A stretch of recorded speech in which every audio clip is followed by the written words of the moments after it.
नमस्कार दोस्तों, आज मैं आपको भादो मास की कृष्ण पक्ष की बड़ी तीज माता की कहानी सुनाने जा रही हूँ। पहले जान लेते हैं कि तीज का व्रत कब है। पंचांग के अनुसार साल 2024 में भाद्रपद कृष्ण पक्ष की तीज का व्रत 22 अगस्त को दोपहर 1:46 पर शुरू होगी तथा इसकी समाप्ति 23 अगस्त सुबह 11:38 पर होगी। इसलिए चंद्र उदय पूजा को ध्यान में रखते हुए भादवे तीज का व्रत 22 अगस्त दिन बृहस्पतिवार को रखा जाएगा तथा चंद्र उदय का समय रहेगा 22 अगस्त को रात 8:43 पर। अब सुनते हैं तीज माता की कहानी। प्रेम से बोलिए तीज माता की जय हो। एक समय की बात है, एक गांव में एक गरीब ब्राह्मण रहता था। भाद्रपद महीने की कजली तीज आई। ब्राह्मणी ने तीज माता का व्रत रखा।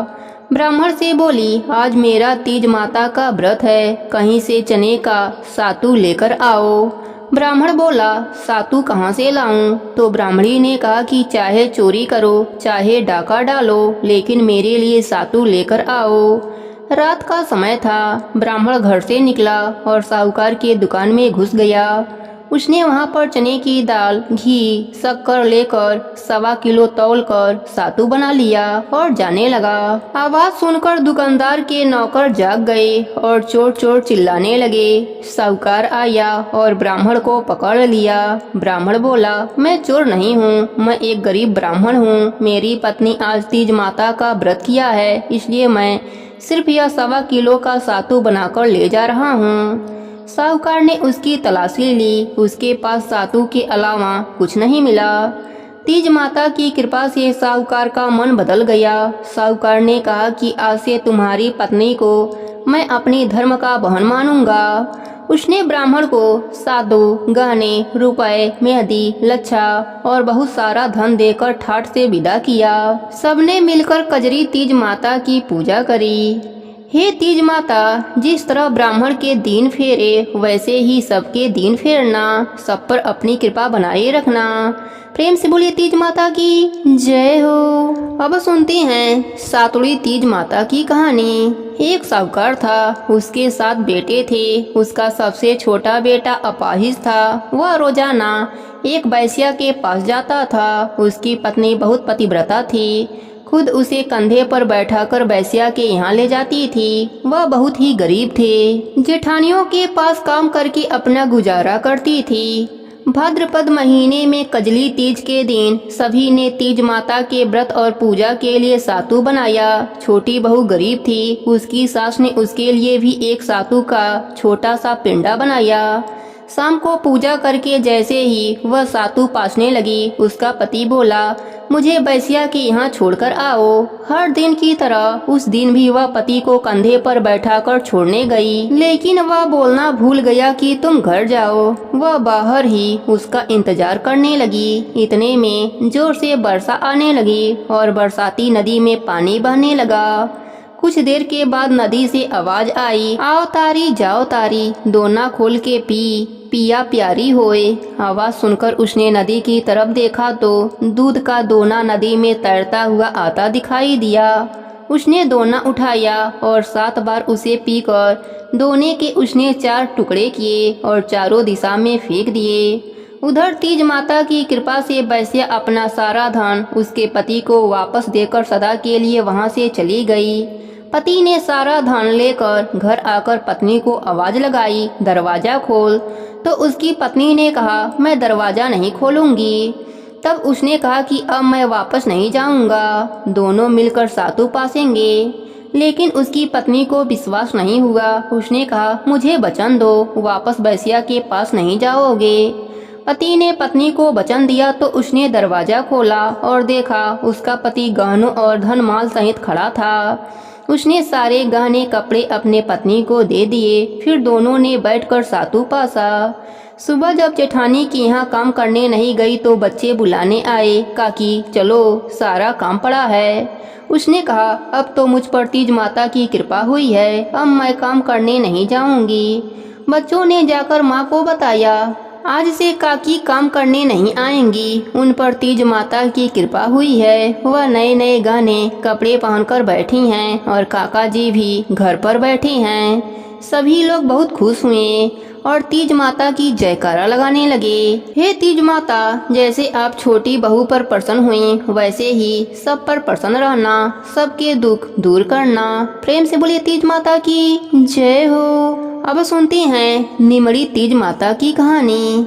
एक बहुत ही धनवान सेठ सेठानी थे, लेकिन उनकी कोई भी संतान न थी। इसके लिए सेठानी ने भादों की कजरी यानी बड़ी तीज का व्रत किया और निमड़ी माता से प्रार्थना करी कि अगर उसे संतान हो जाए तो वह उन्हें 1.25 मन का सातू चढ़ाएगी। माता की कृपा से सेठानी को 9वें महीने के बाद पुत्र की प्राप्ति हो गई, लेकिन सेठानी सातू चढ़ाना भूल गई। देखते ही देखते सेठानी को 7 पुत्र हो गए। पहले बेटे का विवाह भी हो गया और सुहाग रात में ही सांप ने पुत्र को डंस लिया, जिससे उसकी मौत हो गई। एक के बाद एक 6 पुत्रों की मौत शादी की रात ही हो गई। इसे देखकर सेठ सेठानी ने तय किया कि वह अपने 7वें बेटे का विवाह ही नहीं करेंगे। लेकिन गांव वालों के बहुत कहने व समझाने पर सेठ सेठानी ने बेटे की शादी दूर देश में करना तय कर दिया। बेटे की सगाई के लिए सेठ बहुत दूर एक गांव में आए तो देखा वहां 4-5 लड़कियां खेल रही थीं, जो मिट्टी मिट्टी का घर बनाकर तोड़ रही थीं। उनमें से एक लड़की ने कहा, मैं अपना घर नहीं तोड़ूंगी। सेठ को यह लड़की समझदार लगी। खेलकर जब वह लड़की वापस अपने घर गई, सेठ ने लड़की के माता पिता से बात करके अपने लड़के की सगाई और विवाह की बात पक्की कर दी। इसके बाद विवाह भी हो गया। बारात विदा हुई। लंबा सफर था और उस दिन कजरी तीज का व्रत था, इसलिए लड़की की माँ ने लड़की से कहा कि वह सातू वह सीख दे रही है। रास्ते में कहीं पर शाम हो जाए तो निमड़ी माता की पूजा करना, निमड़ी माता की कहानी सुनना और सातू चढ़ाकर उसे खाना और सासू माँ के लिए भी ले जाना। रास्ते में ससुर ने बहू को खाने को कहा तो वह बोली, आज कजरी तीज का उपवास है, शाम को निमड़ी माता का पूजन करके निमड़ी माता की कहानी सुनकर ही भोजन करूंगी। एक कुएं के पास निमड़ी नजर आई तो सेठ जी ने गाड़ी रोक दी। बहू निमड़ी माता की पूजा करने लगी तो निमड़ी माता पीछे हट गईं। बहू ने पूछा, हे माता, आप नाराज क्यों हैं? आप पीछे क्यों हट गईं? तब निमड़ी माता ने उसकी सास की सारी कहानी उसे बताई कि वह कैसे सातू चढ़ाना भूल गई है। बहू बोली, हमारे परिवार के भूल को क्षमा करें, सासू माँ और मैं आपको सातू चढ़ाएंगे। कृपया मेरे सारे जेठ को वापस कर दीजिए और मुझे पूजन करने दीजिए। माता नववधू की भक्ति व श्रद्धा देखकर प्रसन्न हो गईं। बहू ने निमड़ी माता का पूजन किया और चांद को अर्घ्य दिया, सातू पास लिया और कल्पना ससुर जी को दे दिया।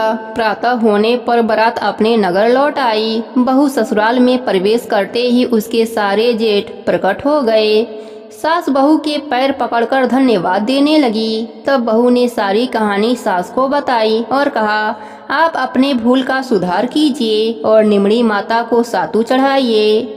12 महीने बाद कजरी तीज पर सभी बहुएं और सास ने मिलकर 7.25 मन का सातू निमड़ी माता को चढ़ाया।